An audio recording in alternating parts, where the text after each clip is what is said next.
Surgery by Darkhymns. Read by Goombasa. The kid had killed him before. Sans stood in the judgment hall, with nothing else prepared but a list of jokes, accusations, and the dance routine of bones he practiced in his head. He expected the humans' silence and the shuffling steps they took, as if pulled forward by an insistent hand. But it was the smile that caught him off guard. Wide, close-lipped, stretching from ear to ear. Eyes revealed shining blackness, like some lifeless doll. Yet their excitement was plain to see, ruthless in their joy. He knew then that they had killed him before, and wanted to do it again. Huh. Sans couldn't help but keep his grin. It was the only thing going for him.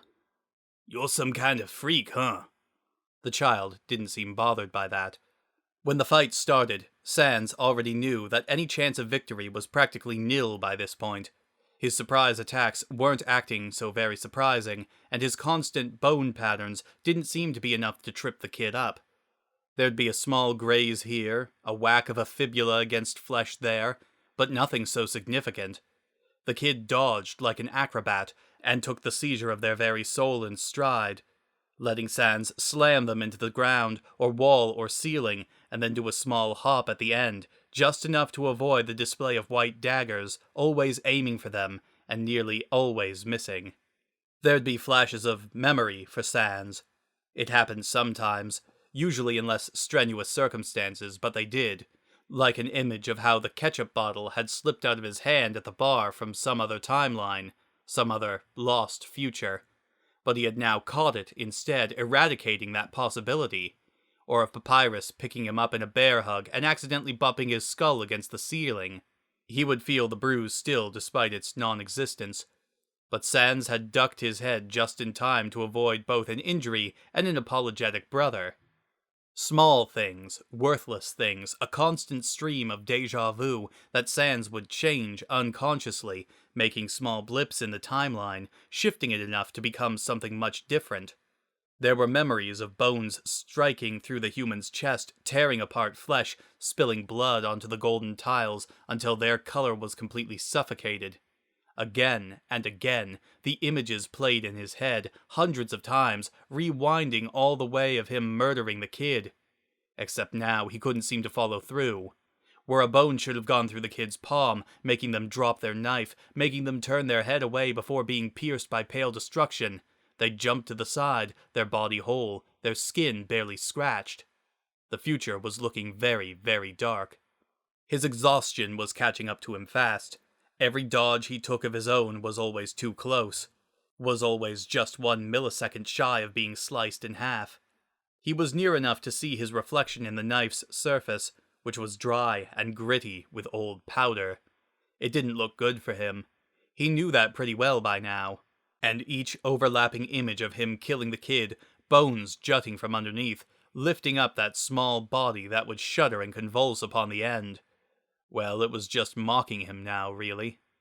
He was tired to a point that he had to stop, just for a little while, until he got his bearings. His skull dripped with sweat, or slime, whatever, and he dug his hands back into his pockets, panting, waiting, slowly feeling each of his failures creep along his bones like gnawing termites. He held his last move like a piece of candy over the kid, something that no way the little runt could ever reach. Even when his eyelids drooped, he still waited, still prepared for the sharp whistle of the air that told him where the knife was, where it was headed. Sliding to the right on his now dirty slippers, he winked and taunted and curled his phalanges to take hold of the bones that were already burrowing under the kid's feet. But the kid didn't stop. The knife changed directions, slashed downwards to cut clean through his coat, through his shirt, through his ribs. The force was intense, driving him to the floor, making him reflexively clutch the wound on him, as if that would change anything. Red seeped out. Not blood, for monsters don't bleed, but liquid determination, the very physical form of the will to survive. He breathed hard, the taste of it reaching his throat, making him want to hurl it out like some thick, expired beverage.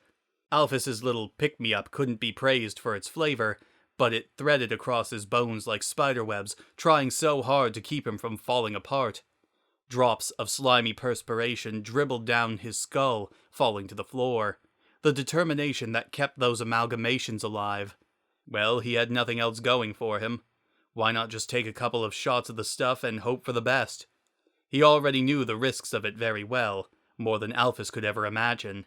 Drastic times called for drastic, life-threatening dosages. The knife had cut him deep, though, past the limits of what even the best drugs could hope to fix. But that wasn't the worst part. The worst part was that the kid wouldn't stop. The blade flicked upward, tore through one of his clavicles like papier-mâché. It skewered the foundation of his skull, making it lob to the right slightly, unhinged and dangerously close to falling off. A wave of searing heat trailed through his spine, which the kid next took focus on. One step forward was all they needed to stab their knife backward, down at the base to make San's legs completely useless. He shook from the intent, from the gleeful smile that possessed the kid's face. Out of place and nowhere near the realm of normal. Sans was smiling too, but not like he had much other choice in the matter. The kid didn't stop. An arc right through his sternum, cracking it apart until bone shards flew through the air. The blade was completely coated in red, obscuring its shine, but not its nature. Sans reached out with a hand, but the knife moved again, severing 2 phalanges from their joints. The kid didn't stop. The knife turned around, and soon it was the hilt that was attacking him. A straight-on collision to the right side of his cranium, caving it in so intensely that a sharp crunch engulfed his entire reality. It repeated, blurring the vision in his left eye, forcing him to exert all he could on his right to keep seeing. Which was another problem all its own. Blue and yellow pulses from his eye socket, like a strobe light, sending his head ringing, reeling away from the magic he was wasting. He faced the kid, hoping to blind them just enough for them to pause, to stop, to give him another second to think of a counterattack, or at least some witty one-liner. The kid didn't stop. With a grin that could have fought for first place as a great substitute for Sans's, the kid stabbed forward, perfectly into the still-glowing eye socket. He felt the knife's edge glide along the top of the opening, slicing through the calcium-infused cartilage, setting every tooth of his to trembling. The spout of pain erupted when he felt his eye, already stressed to its limits, get completely destroyed by the attack. A wash of blue took over his sight, and then followed quickly by nothingness. He fell to his side. The seams along his skull were already diverging. Bitter thickness dripped through his teeth. The ringing inside his very soul wouldn't stop. But the kid finally did. Devoid of sight, devoured by one forever constant sound that drowned out the rest, Sans could pretty much assume he was in bad shape. Yeah, real bad. He didn't dare reach a hand to his chest, afraid of what he might feel. Just fissures and empty space, where all that he was, all that he would be, was encaged in.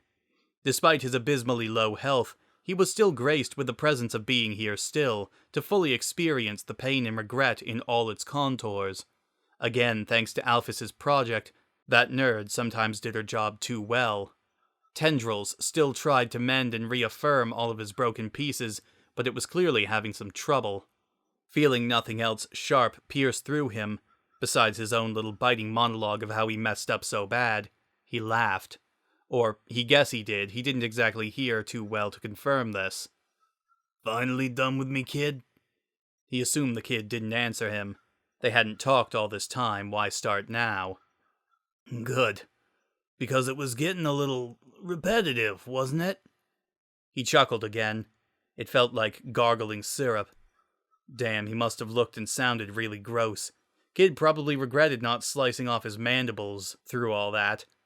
Oh well, can't have it all. He lifted his head, and somehow, just barely through the darkness that was now the only thing left for him, he could see a hint of red. It seeped through his ruptured pupils, bled through him invasively. The kid's soul was such a show-off. It was content to just let him know that he was stuck in perpetual death, hung over in limbo. It wanted him to know that the kid was still there, still ready, and still unsatisfied. The kid had killed him before. Not once, not twice, but more. Dozens of times, hundreds even. beating him down to dust but never going forward, resetting to their save point just before meeting Sans in the last corridor, with the reflection of barely remembered sunlight spilled through the window, dusky from its travel through the barrier. This kid had seen him die, and, with some perverse sense of justification, of twisted enjoyment, had wanted to see him die again. Sans wondered if the kid had killed him differently each time. A bone-shuddering thought. Well, if he had any working bones left, anyway. Geez, what was taking so long? Why wasn't he just disintegrating already? The red light flickered. Confused. Oh, so the kid was thinking the same thing. He felt a small hand place itself against his skull. Oh, so the kid was doing that, too. He supposed the concept of personal space was something that had already been trampled and decimated to bits a while ago. Didn't mean he had to like it. Then he heard a voice through his ringing, non-existent ears. I want to play again. It was a voice that was unrecognizable, uncanny, abnormal in every way. It was a voice that believed it was above consequences, that it was justified in turning the world the way it pleased. It was a voice that was simply enjoying it all way too much. What a sick freak this kid was. Why, it was almost enough to make a guy angry. Before he could even pretend to die, Sans felt the existence shift, felt his appetite begin to turn over, flipping his heart into an uncomfortable somersault. It was a feeling he recognized, but never quite remembered. A feeling all of the other lucky Sanses must have experienced, of the future completely halted, then rolled back down to zero. Of the world resetting itself all over again. In the darkness of his ruined eye, he saw the soul light up, like it was smiling, which it most likely was. That sick smile, that all too intimate pain, that coursed through the husk that was left of his body. It filled him with determination. I want to play again, they repeated, reaching for their choice. Sans grabbed the kid's wrist with a mangled hand. Ah. Alphys's work webbed across his ribcage, turning their sharp edges to mush. He felt his grin sag just a little, but only because it was hard to keep himself together. His hand melted across the human's arm like sizzling tar. You should take a break. The ringing in his head stopped. It allowed him to hear the kid's startled gasp in all its glory. Mercy's a thing to be treasured, something the old lady reminded him of that day. To protect, to spare, to believe in second chances. Concepts that she truly put all her faith in. Hearing that in her voice was what compelled him to follow her words and to leave the human alone despite all that he saw. And he had to be grateful to her for giving him such hope, such a great reason for him to think beyond the useless, the pointless, and the mundane. She had been a lot like Papyrus in that way. They would have gotten along great together. Except, of course, the kid had killed her first, killed his brother second, spitting at the idea of mercy, instead spreading both their dust around like it was lint. Can people really change for the better after all that?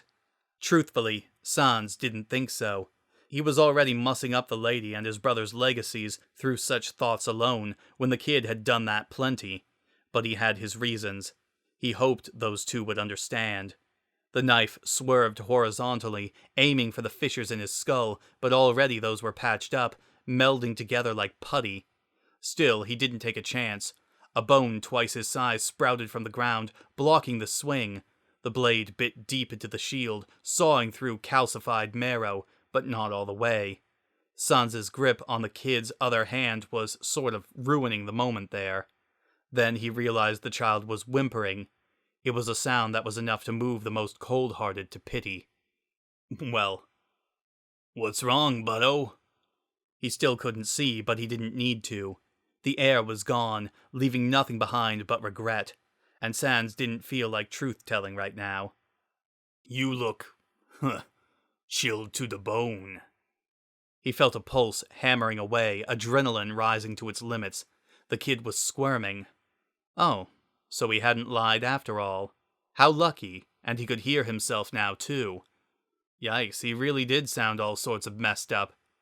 He wrenched the kid's arm back, hearing it snap, much more easily than he expected it to. There was a cry offset by heavy breathing. The emptiness in his chest didn't feel so empty anymore. Alphys's work was certainly coming along. The sporting thing would be to let the kid have their turn and maybe give them some space to restructure themselves, but Sans was never good at sportsmanship. Besides, there was karma to be considered here. The kids swung their knife again. It clashed again to the bone repeatedly, trying to sever it, but unlike the rest of himself, Sans's weapons remained as rigid and upright as his will to pull through. The kid shook with each motion, and then they shook so much that their fingers could barely hold onto the hilt. Sans tightened his hold, and just the small amount was enough for the knife to fall to the floor, clattering among the bone fragments, pouring magic and determination that writhed around them both like puddles of sentient mud that had been soaked in crimson. The kid spoke again. I'm sorry, they said. Sans blinked. A dangerous maneuver. He could have fused his eyelids shut permanently by doing that, given his body's current circumstances, and he thought about it. His vision was getting better, and now he saw the tears trickle on the child's face, the wild look in their eyes, and the gruesome angle of their arm. Their striped shirt was covered in gritty dust and liquefied red. At that moment, they looked pathetic and alone, a small kid trapped in this world of monsters and darkness, subjected to damp caverns and the spooky skeletons that lived within. "Wow," Sans uttered. "You must really be desperate." He pushed them back, enough for the kid's sneakers to scuff across the dirty floor and land on their back. Except they never got to. Sans motioned his finger bones with a barely seen gesture, and daggers of white rose forth to pierce through the kid's chest, seriously damaging some of those vital organs the humans had. Damage, but not kill. Not yet. What happened next wasn't pretty. From what he had gathered from history books, actual ones, not those belonging to good old Alphys, humans had a tendency to think they owned the place. Invincible, immortal, or whatever else. It was why they created the barrier in the first place. But Sans had a theory. Despite the fragility of monsters against a human's perseverance, they could still inflict some good, life-lasting injuries against those made of flesh and physical matter. Sans had already been trying it out before. Hurt them enough, and soon they'd remember that they were just slabs of meat prone to tearing and shredding, and an ungodly mess. That was another problem with humans. They always left such a filthy mess behind, even after death. Monsters barely even left a trace, their dust whisked away by winds to degrade back to nothingness. But humans always left their mark, no matter what. Even with Sans's shambling body, oozing out that problematic slime to mix with red, it would vanish once he kicked the bucket, sludge transforming to chalky dust. The kid, though, well, Sans wasn't looking forward to the cleanup. He pitied the sucker that would have to deal with that. It's payback, really. The kid's will was strong, but each bone fragment inside their chest, their stomach, their shoulder blades eventually started to take their toll. Their final slowdown was not conducive to mental health, but not like anyone was around to witness those grisly details. Sans had long ago shut off his empathy meter to really give any damn to the kid's pain. They had already killed dozens of monsters, nearing the big 100. All that were gone were now only faded memories. Sans couldn't let someone like that just slide. Forgiveness didn't really work with him. "Sorry, old lady. Sorry, bro. Too lazy to change my ways, I guess." At the end of it all, the kid can no longer take it. They're dead before anything more can happen. That was fine. Sans was getting tired himself. The child's body was a crumpled thing that wasn't anything remotely normal. Sans thought it was fitting, finding this gruesome heap of nightmares where familiar pricks of white poked out from to be a perfect reflection. Maybe, though, he should have been worried that this amount of blood on his hands wasn't really giving him too much of a headache. Or that those other fleeting memories where the sun was shining on him and where the kid had a smile that was quiet but eager, with a hand that was free from any calluses, didn't mean much to him anymore. Just another consumed timeline. He'd had enough regrets as it is. The soul floated out of the decimated body, its curved shape deceptively lovely, like some bright cutout that children would first trace out on their construction paper, then wash it in sprinkles and glitter while writing another's name in loopy scrawls. It was an innocent thing, at first, something only a small kid could make up. But souls, especially human souls, never made much sense. They were floating, eerie contradictions, a catalyst for so many powerful emotions, but cruelty most of all. He had never much liked them in the first place. The soul flickered, faded, in and out, but Sans grasped it between his webbed fingers before it could do much else. "Let's not do that," he breathed. "Okay, kid?" The soul writhed between his bones like a squirming tapeworm. Its shiny gloss was really just a film of sliminess. Its cliched shape distended at odd, disquieting directions. It threatened to escape, rolling between the spaces of his phalanges, but never quite making it. His hold was tight, keeping the soul rooted before it could fly away to whatever secret space it knew that housed the world's reset button. There was a buzzing in the back of his head. Puzzled, he leaned down closer to the red mass. The soul was screaming. Huh, nice. As he held it, stressing it tightly, little ideas bubbled inside his head. The power of one human soul could do some pretty amazing things.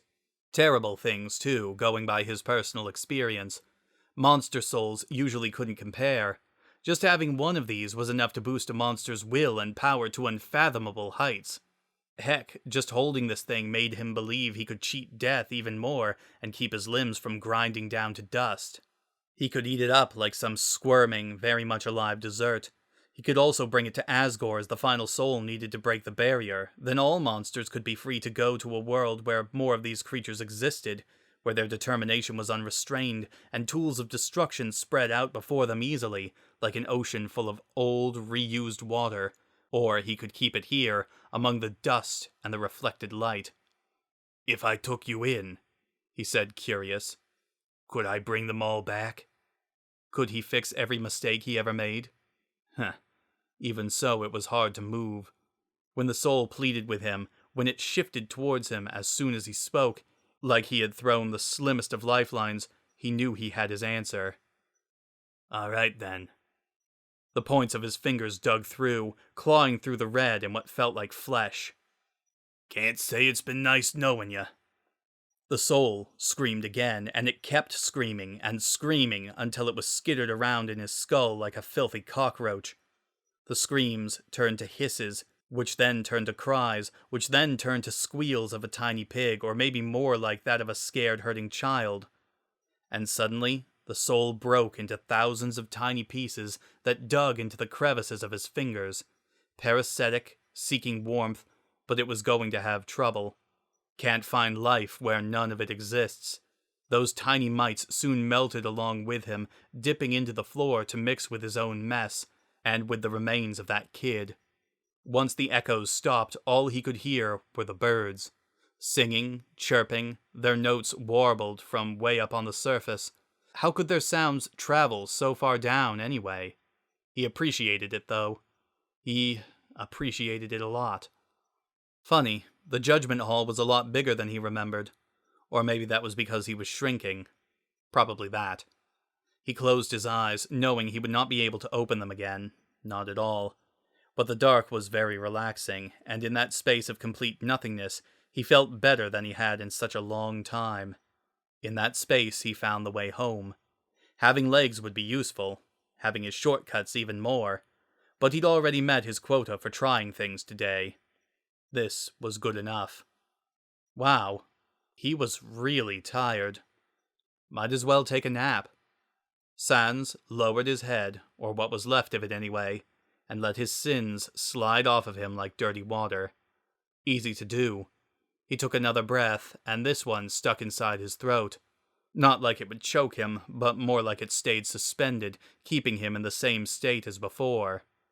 A moment in time, where you never move forward or back, but were just as is. Then he breathed out. On the edge of Mount Ebott, everyone stood in silence, staring at the setting sun that painted the sky in shades of orange and pink. The light was warm and the air was fresh.